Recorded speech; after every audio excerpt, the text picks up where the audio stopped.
મેં 10 લાખ રૂપિયા આજથી 20 વર્ષ પહેલા સોનામાં રોક્યા છે, 10 લાખ રૂપિયા મેં સ્ટોક માર્કેટમાં રોક્યા છે, 10 લાખ રૂપિયાનો મેં કોઈ પ્લોટ લીધો છે. એ 10 લાખ રૂપિયા અત્યારે કેટલા દેખાય છે? 500 વાર વિચ ઇઝ 4500 સ્ક્વેર ફીટ. તો 500 સ્ક્વેર યાર્ડ્સનો પ્લોટ શીલજમાં 20 વર્ષ પહેલા કેટલાનો હોઈ શકે?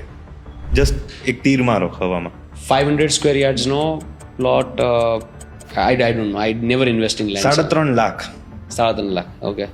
હા, એ વસ્તુ અલગ છે કે 20 વર્ષ પહેલા 3.5 લાખની મોનેટરી વેલ્યુ વોઝ ડિફરન્ટ. અત્યારે 3.5 લાખ અને એ વખતના 3.5 લાખમાં બી ફરક છે. અત્યારે that parcel has appreciated to 100x, not 10, not 20, not 30, not 50. 100x. 100x. 3 lakh રૂપિયા બી ગણું હા, તો 600 રૂપિયા થાય બરાબર. પર square yard. I am talking that parcel which is currently valued 100 times more. એટલે 20 વર્ષમાં 100x is a lot. Correct. આ સાંભળ્યા પછી મારે ગોલ્ડના આંકડા અને સ્ટોકના આંકડામાં નથી દેવાની જરૂર જ નથી.